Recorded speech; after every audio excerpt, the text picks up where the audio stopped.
बिस्मिल्लाहिर्रहमानिर्रहीम, अस्सलाम वालेकुम। अली सलमान जी टीवी के तमाम नाज़रीन को जी स्पोर्ट्स आईसीसी टी20 वर्ल्ड कप स्पेशल ट्रांसमिशन में खुश आमदीद कहता है, जहां पीर से लेकर जुमेरात तक रोजाना रात 11:05 पर हम इस महफिल को सजाते थे। लेकिन जब आईसीसी टी20 वर्ल्ड कप की ट्रांसमिशन है तो रोजाना इस शो को लेकर आपकी खिदमत में हम हाजिर होते हैं और बात करते हैं उस दिन खेले जाने वाले मैचेस के बारे में। आपके इल्म में है कि आज इंडिया और जिम्बाब्वे की टीमों के दरमियान एक बड़ा जबरदस्त मैच था, जो भरपूर बैटिंग डिस्प्ले हमें देखने को मिला टीम इंडिया की जानिब से। चेन्नई की पिच पर टीम इंडिया ने क्या खूबसूरत बैटिंग की। अभिषेक शर्मा ने 55 रन की इनिंग खेली, फिर 23 बॉल पे हार्दिक पांड्या ने जो है वो स्निप सेंचुरी स्कोर की। और आज टीम इंडिया दो तब्दीलियों के साथ मैदान में उतरी थी।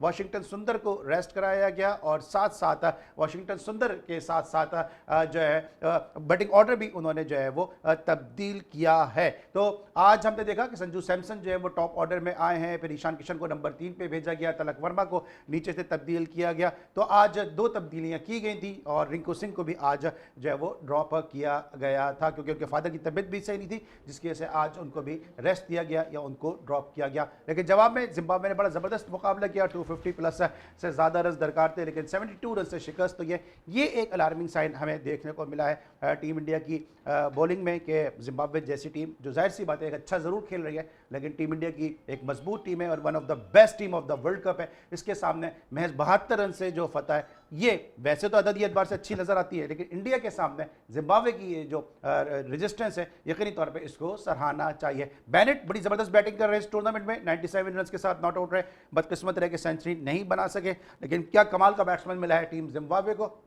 जो यकीनी तौर पे आगे चलकर टीम जिम्बाब्वे के लिए एक असासा साबित होगा। मेरे साथ आज के शो में मौजूद हैं हमारे बहुत ही अपने नटखट और कभी नाराज और उनके साथ होती है बात कभी हंसी खुशी, हमारे अपने कमरजा इफ़ी। इफ़ी भाई को शो में खुश आमदेद कहते हैं। अस्सलाम वालेकुम इफ़ी भाई। वालेकुम अस्सलाम Ali Salman, thank you very much. और तुम्हारी रवानी और तुम जिस तरह से तबसरा करते हो, मुझे लग रहा था पूरे 20 ओवर बता दोगे, मेरी बारी तो आएगी नहीं, मुझे मैं सिर्फ मैच ही बताऊंगा, आप तो सिर्फ बाबर बताते रहते। नहीं, आज आपने ब्रायन बेनेट बताया जिसमें 2 भी लगते हैं, वो नजर आया आपको। 59 बॉल पे 97 किए, 6 छक्के भी हैं भाई उसमें, ये भी बताएं छक्के मारने आते हैं उसको। और एक बल्लेबाज और होता तो 200 से ऊपर जा रहा था। आज जिम्बाब्वे ने यार जबरदस्त आज बैटिंग करी है, क्योंकि रेजिस्टेंस तो जिम्बाब्वे नहीं देनी थी, इंडिया ने तो उनका पोस्टमार्टम कर दिया था, बोलने का छोड़ा ही नहीं था कि यार जितने बल्लेबाज से तुमने बताया कि आज 2 तब्दीलियों के साथ इंडिया खेला। अक्षर पटेल को आज उन्होंने इन किया, साथ साथ रिंकू सिंह को बिठा के, क्योंकि एकदम से वालिद की तबीयत ठीक नहीं थी, वापस आए थे वो, तो शायद प्रैक्टिस वगैरह नहीं की थी। उन्होंने आज कैच भी ड्रॉप कर दिया, शायद इसी वजह से वो ड्रॉप हो गए थे आज रिंकू सिंह। मगर ये कि एक 256 रन यार कम थोड़ी होते हैं कोई, यानी कि जिम्बाब्वे वो टीम बन चुकी है जो तकरीबन 500 से ज्यादा रन 2 ही टीम के खिलाफ खा चुकी है। एक वेस्ट इंडीज ने मारा, आज एक इंडिया ने मारा। लेकिन सर आप इफ़ी में किस तरह देखते हैं कि हम, आप जिस तरह कह रहे हैं, हम सब जानते हैं कि जिम्बाब्वे बिट्स एंड पीसेस में अच्छा खेल सकती है, 1-2 मैच अच्छे खेलेगी, लेकिन ये इन्होंने वेस्ट इंडीज के खिलाफ भी टॉस जीत के पहले फील्डिंग ले ली और आज इंडिया के खिलाफ भी इन्होंने टॉस जीत के पहले फील्डिंग ले ली। तो आपको लगता है कि ये एक बहुत बड़ा रीजन है इस चीज़ का कि इनके खिलाफ बड़े स्कोर्स हो रहे हैं? अली नहीं यार, मेरे ख्याल में श्रीलंका को भी अगर आप देखेंगे, उस पर भी जो सबसे ज्यादा मार पड़ रही है दसुन शनाका पे, इंग्लैंड के खिलाफ टॉस जीत कर फील्डिंग ले ली, और यहाँ पर दूसरा मैच जो इनको मारा है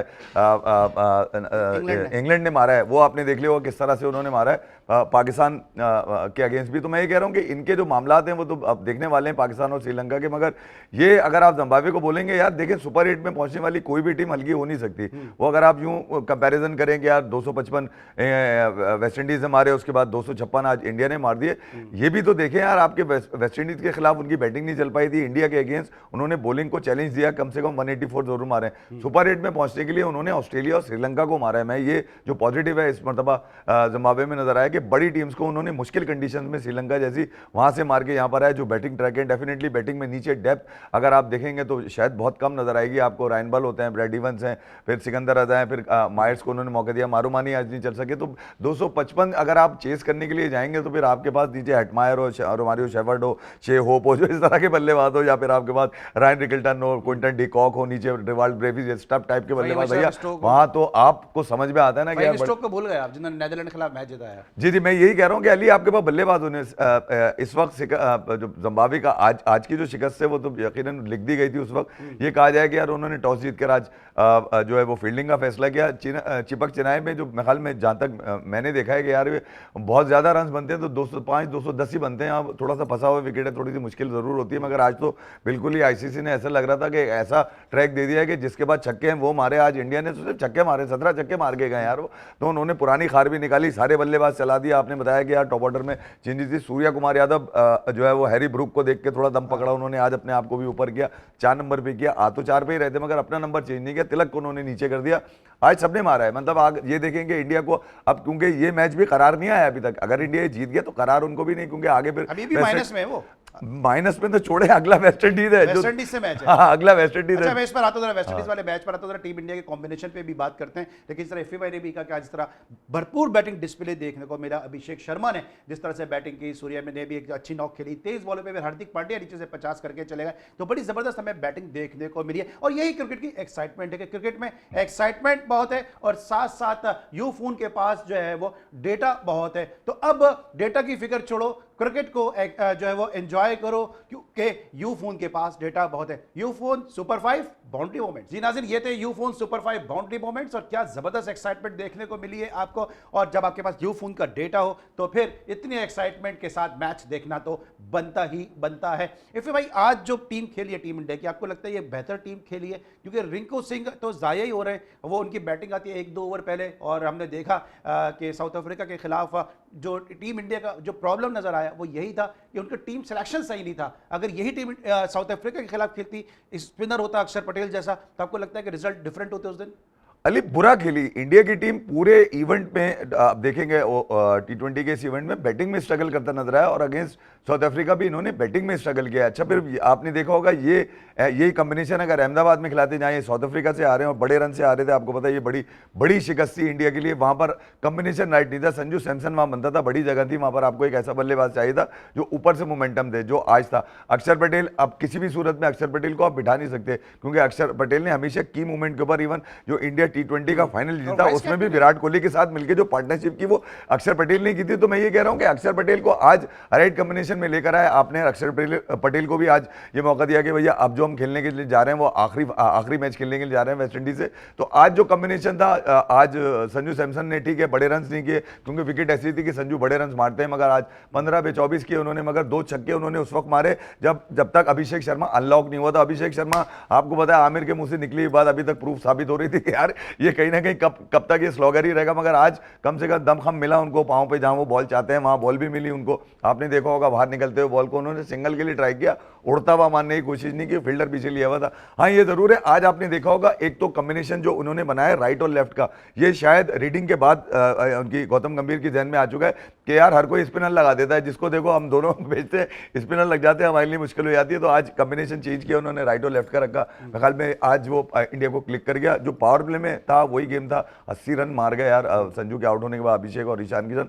तो ये जो मोमेंटम था इंडिया को आज मिल गया। मगर अगर ये देखा जाए कि यार ये अब फाइनल तक का हो चुका है, तो ये तो कहना मुमकिन नहीं है, क्योंकि आगे इनका वेस्ट इंडीज है। बिल्कुल, वेस्ट इंडीज से मैच और वेस्ट इंडीज से डू और डाई मैच है। लेकिन इससे पहले कि हम वेस्ट इंडीज के मैच में आए, जिम्बाब्वे का जिक्र ना करना जो है वो थोड़ी इंजस्टिस हो जाएगा। जिम्बाब्वे जिस तरह खेल रहा है, जिस तरह से सिकंदर रजा जो टीम को लेके चल रहे हैं, बेनेट जैसा प्लेयर उनको मिल गया है, मारवानी जो है उनका प्लेयर है, विकेट कीपर बैट्समैन, बड़ा जबरदस्त वो टॉप ऑर्डर से परफॉर्म करते नजर आते हैं। फिर साथ साथ उनकी फील्डिंग जो है वो हम देख रहे हैं, बड़ा उसमें इंप्रूवमेंट आई। तो सिकंदर रजा की जो कैप्टनसी है, आप कितना इसमें इंपॉर्टेंट रोल और वाइटल रोल प्ले कर रही है? यार अली, सुपर 8 में आने तक अगर आप इनकी जर्नी देखेंगे ना, जहाँ पे इनको श्रीलंका और ऑस्ट्रेलिया के आपने देखा होगा बड़ा अच्छा ब्रायन बेनेट वहाँ खड़े हुए, सिकंदर रजा के दोनों इन अहम मैचेस के अंदर रन हैं। फिर साथ साथ मारूमानी की एक बड़ी पार्टनरशिप 2 मैचेस के अंदर है उसकी, जो दोनों की लगी पावर प्ले के अंदर, मारूमानी और ब्रायन बेनेट की। तो ब्रायन बेनेट ने तो ये बताया कि यार वो आप एसिड बता रहे थे, वो नया कप्तान है, सिकंदर रजा के पास टाइम कितना है T20 को लेकर, वो जब तक है वो कुछ और खेल लेंगे। उसके बाद ब्रायन बेनेट है, फिर नीचे रायन बर्ल्स हैं, ब्रैड इवंस बड़ा अच्छा खेलते हैं, वो भी मजा कटजा अच्छा खेलते हैं। मगर ये कि अगर जिम्बाब्वे को अगर आप इस इवेंट के अंदर देखेंगे, बिल्कुल ही डिफरेंट आउटफिट निकल कर आए हैं। हालांकि इनकी पिछले जो T20 आई से इतने खातिर खा नहीं थे, मगर यहाँ श्रीलंकन कंडीशन को जितना अच्छा इन्होंने एसेस किया, वो वानखेड़े में जाके थोड़ा सा इनका बैटिंग में पोल खुला, जहाँ आपको पता है वेस्ट इंडीज के हाथों कोई अगर चढ़ जाए तो फिर काली आंधी तो किसी को भी अपनी लपेट में ले लेती है। उसके बाद से जो मोमेंटम गिरा उसका एडवांटेज इंडिया ने भी आज ले लिया। बिल्कुल सही है। जहाँ जिम्बाब्वे की बात करें वहाँ पे अंडर 19 से इनके पास ब्लिगनॉट ब्रदर्स आ रहे हैं, वो भी बड़े ज़बरदस्त प्लेयर हैं और अच्छे ऑलराउंडर हैं। तो टीम जिम्बाब्वे इस वक्त रीबिल्डिंग फेज में है और इस तरह leading from the front like tiger in the Hunt की बात की जाती है, मिसाल दी जाती है। सिकंदर रजा ने आज साबित किया उसको, क्योंकि पिछले मैच में उनको कॉटन बोल्ड करते हुए हाथ पे बॉल लगी थी तो उन्होंने एक्सरे भी नहीं कराया कि कहीं उनको फ्रैक्चर डायग्नोज ना हो जाए और उसके बाद उस मैच को मिस ना कर जाए। इतना इंपॉर्टेंट ये मैच था क्योंकि जिम्बाब्वे के लिए जीतना और सेमीफाइनल तक जाना बड़ा ज़रूरी था। लेकिन ये एक कप्तान की आपने देखी कि एफर्ट कि उन्होंने अपनी फिटनेस पे कंप्रोमाइज़ कर लिया, लेकिन मैच उन्होंने पूरा खेला है। ब्रेक लेंगे, वापस आएंगे, मजीद डिस्कस करेंगे आईसीसी T20 वर्ल्ड कप को। मिलते हैं छोटे से ब्रेक के बाद। Welcome back after the break और मेरे साथ मौजूद है कमर रजा एफए साहब। हम बात करते हैं ब्रेक पर जाने से पहले जिम्बाब्वे वर्सेस इंडिया, जहां पे इंडिया ने आउट क्लास किया लेकिन जिम्बाब्वे ने रेजिस्टेंस को अपनी शो किया। लेकिन दूसरी तरफ हमने देखा कि वेस्ट इंडीज पिछले मैच के शेर आज के मैच के ढेर साबित हुए। 170 प्लस उन्होंने रन स्कोर किए। जवाब में मैच 1 विकेट के नुकसान पे एंडी मार्करम का शो शुरू हुआ और रेकल्टन का शो शुरू हुआ और उसके बाद 9 विकेटों से कामयाबी साउथ अफ्रीका ने हासिल कर ली। ये वो साउथ अफ्रीका नजर आ रही है कि जो इन मैचेस में तो बड़ा अच्छा खेल रही है, लेकिन एक अचंभे की बात ही होगी कि इस मरतबा अगर इन्होंने चोक ना किया। अली बिल्कुल आप ठीक कह रहे हैं, ये वही अहमदाबाद है जहां पर आपको जेंसन नजर आए होंगे, बड़े खतरनाक लुंगी गीडी बड़े खतरनाक बॉलिंग करते नजर आए होंगे। जो इंडिया के खिलाफ मैच हुआ था जहां बॉल जो है वो आसमान से बातें करता हुआ आ रहा था, हाई राइज बॉल आ रहे थे, बॉडी के ऊपर छू रहे थे, वहां पर इंडिया स्ट्रगल किया। मगर आज ये डिफरेंट था। आज वेस्ट इंडीज़ ने मेरे ख्याल में अगर अपनी बैटिंग देखा जाए, वेस्ट इंडीज़ ने वहां पर वो फ्लॉप हुए जहां पर वो नीचे से अगर 9वें नंबर पे रोमारियो शेफर्ड आके खेल रहा है तो यकीनन उन्होंने बैटिंग कंडीशन देखकर ही इतनी लंबी बैटिंग रखी थी और रोमारियो शेफर्ड 9 पर आ रहा था खेलने के, वो 50 मार के गया। तो 77 रन पर ही वेस्ट इंडीज़ का फैसला हो चुका था, जहां पर 98 फॉर 6 से, पर उसके बाद वेस्ट इंडीज़ जो है 170 प्लस के ऊपर जाता है। तो ये देखने वाली बात थी कि वेस्ट इंडीज़ से यहाँ रन क्यों नहीं हुए। तो मुझे ये नजर आया कि वेस्ट इंडीज़ चोक तो खैर नहीं हुआ, बैटिंग में थोड़ा सा फ्लॉप हो गया। 200 से ऊपर कुछ भी रन होते वो यकीनन साउथ अफ्रीका के लिए मुश्किल होते, मगर वो उन्होंने जिस अंदाज से साउथ अफ्रीका ने चेस किया है, ऐसा लग रहा था कि यार बारात लूटी उन्होंने, तो छोड़ा ही नहीं किसी को। रायन रिकल्टन, क्विंटन डिकॉक और फिर मार्करम जो उनके कप्तान है वो आज सेंचुरी से वो भी रह गए। यार मुझे ये था कि वो भी सेंचुरी मार के चले जाते, मगर ये कि 9 विकेटों से जीतना यकीनन उस वेस्ट इंडीज जो जिन्होंने जिम्बाब्वे को इतना बुरा मारा 255, ये अगर उनकी प्रोग्रेस नजर आएगी बैटिंग के अंदर। वेस्ट इंडीज आज बॉलिंग से नहीं बैटिंग से आ रहा है। असल में रन जो थे वो इन कंडीशन में 200 रन बनते थे जो अहमदाबाद के पिच नजर आ रही थी। ये कहना कि वेस्ट इंडीज बाहर हो गया ये अभी गलत है। हाँ ये कि इस मैच से यकीनन इंडिया को बड़ा एडवांटेज मिला। आगे उन्होंने अगला मैच जो था जिम्बाब्वे के साथ था उनका, उनको जब ये पता चला इक्वेशन तो गई तेल लेने, क्योंकि इक्वेशन तो खत्म हो गई, वेस्ट इंडीज की शिकस्त ऐसी हो चुकी थी, थोड़ा सा एडवांटेज इंडिया को था। आप कह रहे हैं अभी भी शायद टेबल के ऊपर इंडिया कहीं ना कहीं थोड़ा बहुत माइनस नंबर 3 पर है। हाँ नंबर 3 के ऊपर है, थोड़ा बहुत माइनस में है ना। तो मैं ये कह रहा हूँ ये जो इनकाउंटर है India versus West Indies, India versus West Indies Kolkata Eden gardens के अंदर, ये फैसला करेगा कि कौन सी टीम तगड़ी है जाने के लिए ये मस्ट विन मैच हो गया दोनों टीमों के लिए। और यहाँ पे तो बहुत सारे लोग पहले ये बात कर रहे हैं कि श्रीलंका के जो इंडिया जो है उनको सेमीफाइनल में नजर नहीं आ रही है। लेकिन साथ साथ हम बात करेंगे कुछ पाकिस्तान क्रिकेट। कौन लोग हैं, कौन कहते हैं इंडिया फाइनल में सेमीफाइनल में नजर नहीं आ रही, मुझे समझ में नहीं आया कौन। मोहम्मद आमिर ने ये बात कही है और बहुत सारे लोग ये बात कर रहे हैं कि यार इंडिया जो है सेमीफाइनल में नजर नहीं आ रही है। अली यार मोहम्मद आमिर ने बताया था कि वेस्ट इंडीज 19 छक्के मारेगा, उन्होंने ये बताया था कि इंडिया 17 छक्के मारेगा, उनको ये पता था कि आज ब्रायन बेनेट 97 रन कर लेगा। मतलब ये तो तुक्का है यार, 6 बातें आप दिन में करें, कोई एक बात पूरी कर नहीं यार। मैं एक बात मैं ये कह रहा हूँ, जिसको ये नहीं पता कि क्रीज कहां पर है उसको इंडिया क्या पता। मैं अली टेस्ट क्रिकेटर हो, तुम अगर किसी चैनल के ऊपर बैठे हो तो कम से कम ये तो सोचो ना कि यार फेंकने वाली बात तुमको जोची हो, टैरेट कार्ड रीडर हो, कोई आसमानी मखलूक हो, मतलब ऐसा है क्या भाई तुम्हारे पास। क्यों उन्होंने जवाब दे दिया उसमें क्या नहीं बुरा मानने की जरूरत क्या है? नहीं मैं बुरा इसलिए नहीं, मैं बुरा ये नहीं मान रहा, कम से कम लॉजिकली तो बताओ ना यार कि क्या वजह क्या है कि इंडिया जो है वो नहीं पहुंच सकती सेमीफाइनल के अंदर। ऐसी ब्लंट स्टेटमेंट दे देना बैठकर, क्या चलो वो तो समझ में आया था मुझे अभिषेक शर्मा का, तुमने कहा कि यार अगर आप वहां एक्स्ट्रा कवर पे फील्डर ले लें तो अभिषेक शर्मा की वीकनेस वो है। आज उसने अपनी वीकनेस पे भी छक्के मारे, फील्डर भी था वहां पे। अब ये कहो कि बाउंड्री छोटी थी, ये मत कह देना कि बाउंड्री छोटी थी। तो मैं ये कह रहा हूँ कि यार कम से कम ये पता चले कि यार आप बोलोगे नहीं पहुंचेगी तो उसकी कोई रीजन होना चाहिए। मैं सिर्फ इसलिए कहता हूँ कि यार टेस्ट क्रिकेटर को ये सोच समझ के मुंह खोलना चाहिए अपना। बिल्कुल सही, सोच समझ के मुंह खोलना चाहिए। मजीद बात करेंगे, कुछ पाकिस्तानी क्रिकेट को भी डिस्कस करेंगे, क्योंकि सलमान आगा की जो एहलियां हैं उन्होंने कहा कि जो है वो आप मुझको मेरी फैमिली को गालियां देके आप वर्ल्ड कप नहीं जीत सकते हैं। और ये बहुत बुरा एक जो है वो जेस्चर है जिसको शो किया गया, जिन लोगों ने भी किया। हम उनसे रिक्वेस्ट करेंगे कि जो फैमिली तक नहीं पहुंचे, प्लेयर्स पर आप ज़रूर तनकीद करें। साथ साथ बाबर के हवाले से बात करेंगे कि अब हर तरफ से आवाज़ उठ रही है, गो बाबर गो। मिलते एक छोटे से ब्रेक के बाद। Welcome back after the break. अब हम बात करेंगे कुछ पाकिस्तान क्रिकेट के हवाले से और मुख्तलिफ जो एक्स क्रिकेटर्स हैं जो मुख्तलिफ इस वक्त चैनल्स पे बैठ रहे हैं वो अब जो है वो कुछ न्यूज़ भी ब्रेक कर रहे हैं, कुछ इस तरह की बातें भी लेकर आ रहे हैं। इफ़ी भाई से जानेंगे हम कि शोएब मलिक ने भी एक शो को होस्ट करते हुए उन्होंने कहा कि शादाब को कप्तानी की लाने की बातें हो रही हैं, माजी में भी इस किस्म की खबरें उड़ाई गई थी और अब दोबारा भी जो है वो ये फिज़ा जो है वो हमवार की जा रही है। जी अली यार, मुझे समझ में नहीं आता इन साबिक प्लेयर्स जो हैं जो टीवी चैनल्स के ऊपर बैठे हैं यार, इनको कम से कम अपना एजेंडा तो नहीं चलना चाहते, अपना एंगल तो नहीं लाना चाहिए ना। ये तो एंगल है यार।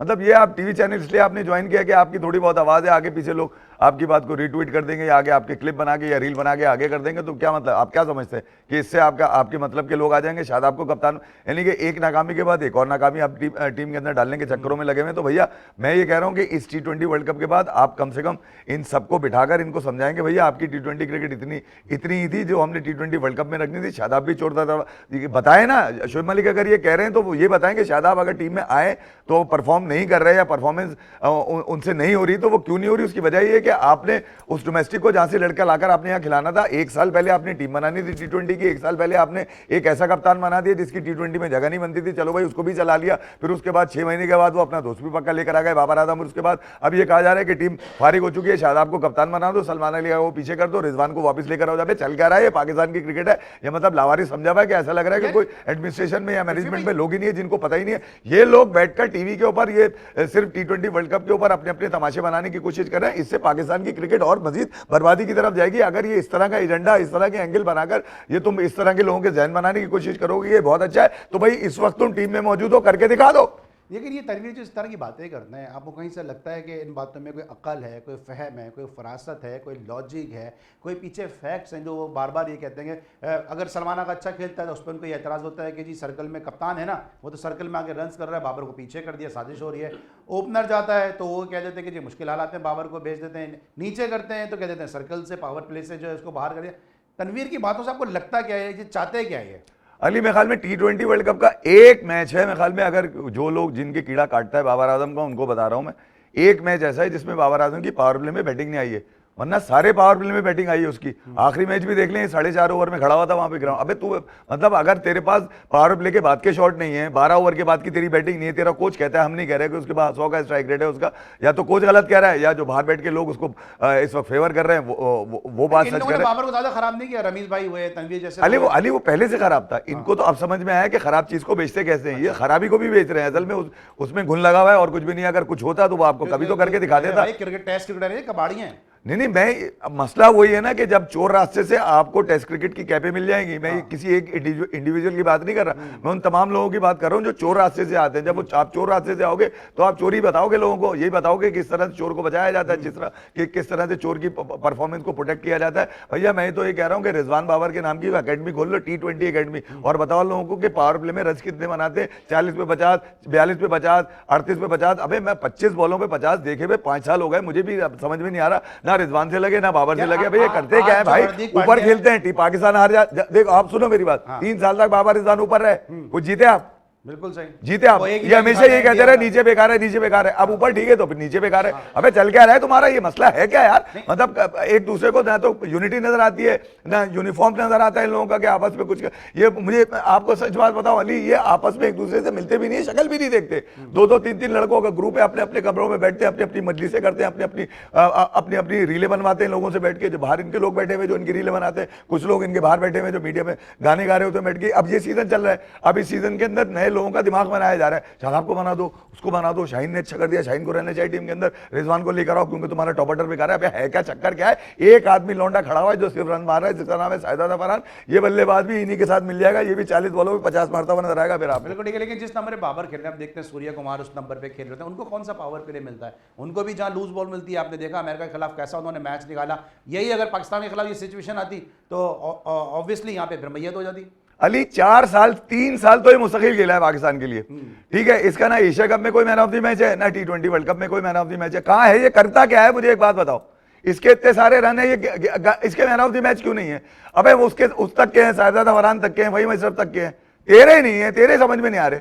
तो मैं ये कह रहा हूं शाहिद खान अफरीदी के बाद अगर आपको कोई स्टार प्लेयर मिलना था, वो मिलने से पहले बेकार हो गया, उसको बनने से पहले ही बता दिया कि तू बहुत बड़ा है भैया, तो फिर जब बहुत बड़ा है तो फिर घंटा ही बजेगा और क्या बजेगा। जो आजकल आपको नजर आ रहा है कि जिस खिलाड़ी को प्रोटेक्ट किया जा रहा है उसकी परफॉर्मेंस पूछो, उसका क्राइटेरिया पूछो, आया कैसे, ये किसी के पास जवाब नहीं है।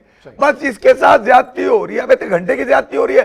4 पे भी अगर तुझे पावर प्ले में बैटिंग मिल रही है तो पावर प्ले के बाद 13 रन नहीं है, 12 ओवर के बाद माइकेसन ने बताया कि इसका एवरेज यहाँ पे, तो खिलाएं किधर, खिला क्यों रहे हो। अभी फिर बता रहा हूं अली, अगर आपने इंग्लैंड ने अगर आपको मौका दे दिया, मैं फिर बता, इंग्लैंड अगर आपको मौका बना के दे भी देता है, जैसे आज वेस्ट इंडीज ने एडवांटेज दिया इंडिया को, इंडिया ने पूरा कैच किया, 255 खींच दिए पकड़ के जिम्बाब्वे के ऊपर। मैं ये कह रहा हूं अगर इंग्लैंड आपको मौका बना के दे भी सकता है तो नसीम को खिलाएं, अबरार को खिलाएं और नाफे को खिलाएं। यार भाड़ में गए ये जो आपने प्लेइंग 11 में पोशीदा दाग रखे हुए, छुपा छुपा के इनको खिला रहे हैं, फायदा क्या है। पेट निकले में अब कौन कह रहा है, ये आमिर ही कह रहा है पेट निकले में। आमिर तुम्हें पेट आज नजर आया, पेट तो बहुत अच्छे से निकला हुआ है। जब वो वापस आया था जब भी पेट निकला हुआ था, जब वो बीबीएल गया जब भी पेट निकला, वो एक नहीं जिसका पेट निकला हुआ है। फिटनेस इनकी पूरी है नहीं, इंजरी छुपा के खिला रहे हैं। तो यार जब आपकी इंजरी छुपा छुपा के आपको मौके दिए जाएंगे पाकिस्तान के नाम पर, आपके धंधे चलते रहेंगे तो फिर आपकी परफॉर्मेंस ही आएगी, जितनी है उतनी ही आएगी ना, और उससे ज्यादा तो नहीं आएगी। दुनिया में कौन सी ऐसी टीम है कि फहीम अशरफ ने आपको मैच जिताया टूर्नामेंट में, आप उसकी वजह से हैं, कभी आप उसको बॉलिंग नहीं दे रहे, कभी आप बैटिंग नहीं दे रहे, और अब तो हद हो गई कि उसको आपने 3 से ही ड्रॉप कर दिया, 11 से ही ड्रॉप कर दिया। मतलब जिस बंदे के साथ यहां तक पहुंचे हैं उसको आपने 11 से ही ड्रॉप कर दिया। मसला ये है अली के अगर अबरार खेलेगा तो कौन बैठेगा, शादाब बैठेगा ना, और किसको बिठाएंगे आप, बाबर को तो नहीं बिठाएंगे अबरार के ऊपर, शादाब को ही बिठाएंगे ना। तो बात वही है कि यार कुछ लोगों को अब शायद समझ में आ रहा है, ये हमेशा से छुपा छुपा के खिलाया गया, अपने मनपसंद लोगों को टारगेट देकर उनको मौका दिया गया, जाओ बैटिंग कर लो, जाओ बॉलिंग कर लो। तो ये तो तमाशा मैं पिछले 4-5 से देखता आ रहा हूँ, ये बताता भी आ रहा हूँ कि यार ये अपने लिए ही इनफरादी इंडिविजुअल परफॉर्मेंस के लिए खेलते हैं, क्योंकि इनको टीम में रहने का जो गुर है वो एक साहब टुक टुक अकेडमी में बता चुके हैं कि यार टीम में रहना है, अपना एवरेज पूरा रखो। लेकिन बाबर को तो चले, आप मैंने इतने से आपके साथ शोज कर रहा हूँ, आप बहुत क्रिटिसिज्म करते हैं, मैं भी बहुत क्रिटिसिज्म करता हूँ। T20 में जो बाबर है और भी हमारे जो गेस्ट आते हैं वो भी क्रिटिसाइज करते हैं, तौसीफ भाई भी बात करते हैं, ज़हीरुल हसन साहब भी बात करते हैं, बहुत सारे लोग बाबर के हवाले से बात करते हैं, लेकिन हमने कभी भी फैमिली को इस तरह टारगेट नहीं किया। ये तो सलमान आगा की फैमिली को टारगेट किया गया है। अब बेचारे की मिसेज को भी स्टेटमेंट देना पड़ गया कि आप मुझको गालियाँ देने से, मेरे बच्चे को गालियाँ देने से आप वर्ल्ड कप नहीं जीत सकते हैं। आपको लगता है कि ये रुझान बहुत गलत है? ये अली यूनिवर्सल लानत है मेरी तरफ से उन तमाम लोगों के ऊपर जो खिलाड़ी की परफॉर्मेंस छोड़कर उसकी फैमिली को टारगेट करने की कोशिश करते हैं। अच्छा कुछ लोगों की फैमिली खुद भी इन्वॉल्व रहती है, आप मैं समझ गए होंगे जो मैं कुछ कह रहा हूँ, मगर अजहर अली की सलमान अली आगा की जो वाइफ है, यकीनन इसके ऊपर मैंने भी देखा था, कल मैंने इसके ऊपर बात भी की सोशल मीडिया के ऊपर। यार कम से कम थोड़े से होश के नाखिल लो, माँ बहन बेटी बाप भाई तुम्हारे भी होंगे यार, कम से कम कोशिश ये करो कि यार खिलाड़ी की परफॉर्मेंस पे बात करो, ना उसके कपड़ों पे बात करो, ना उसकी शक्ल पे बात करो, उसकी जो परफॉर्मेंस है अगर वो बता सकते हो बताओ, नहीं बता सकते तो उसका अगर तुम्हें पसंद नहीं आती उसको अपना ओपिनियन दे सकते हो ऊपर, मगर ये तुम्हें किसी ने हक नहीं दिया कि तुम बैठकर उसकी फैमिली को ट्रोल करो। ना विराट के साथ भी तो ये हुआ था, अनुष्का और उसकी बेटी को। अली मैं यही कह रहा हूँ, ये सबकॉन्टिनेंट की बीमारी है ये, और किसी की बीमारी नहीं है। ये बीमारी यहीं पर निकलती है। वहां विराट कोहली के साथ तो बहुत ज्यादा हुआ था यार, और वहां पर होता भी है। अब भी सूर्य कुमार यादव के हवाले से आपने देखा होगा, जब वो हारे साउथ अफ्रीका से तो किस तरह से उनका मजाक उड़ाया गया। आप परफॉर्मेंस में मजाक उड़ा सकते हैं कि यार तेरी परफॉर्मेंस यार, तेरा स्ट्राइक रेट अच्छा नहीं है, तेरी क्या तू कैच ड्रॉप कर देता है, तू पैड अच्छे नहीं पहनता, चलो ये इस पे समझ में आता है, मगर उसकी फैमिली को हिट करना यार, ये तो मतलब ये वो तरबियत है जो मैं ख्याल में वालिदैन नहीं देते। ये तरबियत आप किसी बुरी जगह में जाके सीखते हो। मैं इस कंडेम करता हूँ इस चीज़ को, और वो कम से कम उसकी वाइफ ने जो कुछ लिखा था बिल्कुल ठीक लिखा था कि यकीनन उसको ट्रोल कर रहे थे। मैं ये भी बोलूँगा कि यार खासतौर पर इन दिनों में जिन दिनों पाकिस्तान किसी बड़े इवेंट के अंदर होता है और मतलब आप उसकी फैमिली का हिस्सा हैं, तो कोशिश ये किया करें यार सोशल मीडिया पर अपने जज्बात को थोड़ा सा कंट्रोल रखा करें। अगर वो शरपसंदों को पता चल गया ना कि आप इस फैमिली से अटैच हैं, तो फिर वो आपको टारगेट कर रहे होते हैं, क्योंकि उनकी मतलूबा टारगेट यही होता है, उनके व्यूज यही होते हैं कि वो फैमिली को टारगेट करें। लानत है मेरी तरफ से उन तमाम लोगों को। वैसे हम भी अपने प्राइमरी तवज्जुह से कहेंगे, फैमिली से मैं रिक्वेस्ट करूंगा कि इन लोगों को तो हम नहीं बात कर सकते हैं, लेकिन आपसे ये रिक्वेस्ट कर सकते हैं कि आप जब अपना रिएक्शन ना दें, क्योंकि वो चाहते ही है कि आप अपना रिएक्शन दें। जब आप रिएक्शन देते हैं तो फिर रिवर्स रिएक्शन जो है वो सामने। अली मुझे याद है, मगर इससे पहले इनकी वाइफ ने बाबर आजम और सलमान अली आगा की दोस्ती के हवाले से भी ट्वीट किया था, और मेरे ख्याल में उसके बाद से ही लोगों को शायद पता चला होगा इनकी प्रोफाइल का। तो यार मेरे ख्याल में यार बेहतर ये होता है कि यार अगर आप लोगों को पता भी है तो यार थोड़े से मैनर्स होने चाहिए यार सोशल मीडिया के भी। ऐसा नहीं है कि मादर पिता आज़ाद हों, अपनी मर्जी से आपको समझ में आए तो गालियाँ थोड़ी बनती है। भाई जो कि चेयरमैन पाकिस्तान क्रिकेट बोर्ड में, बड़े कैटेगोरिकली बात करूंगा, chairman cricket board interior minister भी हैं, उनको चाहिए इसमें साइबर क्राइम विंग को जो बिल्कुल यार बिल्कुल लेना चाहिए, अपने पावर को यूज करते हैं, एक निशान इबरत बना दें ताकि आइंदा किसी घिनौनी, घटिया और गंदी हरकत नहीं कर सके। बिल्कुल, और ये करना भी चाहिए यार। मतलब आप इतने आज़ाद थोड़ी हो गए आप अपने ख्यालात के अंदर कि आप किसी की इज्जत को बिल्कुल ही तार तार करने के लिए आपके लिए एक सेकंड भी ना लगे। आपको अगर मतलूबा चीज़ें नहीं मिल रही तो आप छोड़ देना यार, उस बंदे को टारगेट कर लेना, जो खिलाड़ी है उसको टारगेट कर लें आप, ताकि पता चले उसकी फैमिली को टारगेट करके आप क्या बताना चाहते हो। मतलब क्या उखाड़ लोगे उसके ऊपर अगर तुम लिख दोगे किसी को वहां पे, तो तुम्हारी तसल्ली हो जाएगी, यानी कि ये ईवल इंस्टिंक्ट तुम्हारे अंदर आती कहाँ से यार। मतलब ये मैनर्स। इसमें मजीद भाई करूंगा कि शहर बानो जो है बड़ी जो है वो बड़ी वोकल और बड़ी एनर्जेटिक एएसपी हैं वहाँ पे, अगर वो इनको ये अप्रोच करें तो मैं समझता हूँ मामला बहुत जल्दी जो है वो हल हो जाएगा। कि लाहौर में उन्होंने बड़ा काम किया इस हवाले से, ख़वातीन के हुकूक़ के हवाले से, और ख़वातीन को बड़ा उन्होंने प्रोटेक्ट भी किया है। साथ साथ अब बात कर लेते हैं ज़रा ये अहमद शहजाद साहब के हवाले से। अहमद शहजाद साहब शायद अब वो जिस तरह मीडिया पे बैठ रहे हैं, इस तरह गुफ्तगू कर रहे हैं, बड़े ज़बरदस्त, उनको व्यूज़ तो बहुत अच्छे आ रहे हैं, लेकिन जो जानते हैं, जिन्होंने उनको क्रिकेट खेलते देखा है, जिन्होंने उनकी क्रिकेट कवर की है, वो सब ये जानते हैं कि वो उन्हें कह क्या रहे हैं और वो करते क्या रहे हैं। वो यार अहमद क्या ब्रिलियंट टैलेंट था पाकिस्तान का यार, और मिसयूज़ हुआ। अहमद ने अपना आखिरी जो खर्चा निपटाया वो सरफराज की कप्तानी में श्रीलंका के खिलाफ सीरीज़ के लिए अहमद ने और अकमल ने। कुछ नहीं पता था कहाँ से सेट होकर आए थे, कुछ नहीं पता था क्या परफॉर्म करके आए थे, कौन से पैराशूट से उतर कर आए ये भी किसी को नहीं पता। सरफराज वो सीरीज़ हारा, वाइट वॉश हुई सरफराज को श्रीलंका के खिलाफ वो सीरीज़, और उसके बाद उसकी कप्तानी भी गई, वो तीनों फॉर्मेट से चला गया। मतलब खुद तो आए साथ में सरफराज को भी लेके चले गए।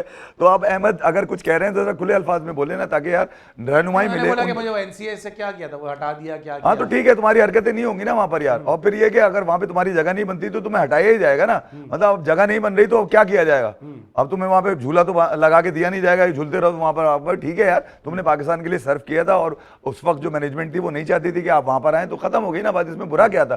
बुरा मानने वाली क्या बात है? जब तुम अहल थे, तुम जा रहे थे, किसी ने रोका? तुम खुद कह रहे हो कि 13 साल की उम्र से मैं वहां जा रहा था, तो इसका मतलब है कोई रोक टोक थी नहीं तुम्हारे पास। अब वो मैनेजमेंट थी, उनकी अपनी कुछ और भी मतलब मामला थे, उन्होंने देखा कि नहीं यार हमारे पास इतनी जगह नहीं है कि हम इनको भी अफोर्ड कर सकें, थैंक यू वेरी मच कर दिया। ऑलराइट। अच्छा, जाते जाते अब जो सिनेरियो बन रहा है कि जो कल जो मैच है उसमें इंग्लैंड को कम से कम 20 रन से जीतना है ताकि पाकिस्तान क्वालिफाई करे, और फिर पाकिस्तान को श्रीलंका को 50 रन के मार्जिन से हराना है, जब ही पाकिस्तान क्वालिफाई कर सकता है। आपको लगता है कि इंग्लैंड इतना केपेबल है कि 20 रन से ये मैच जीत सकता है?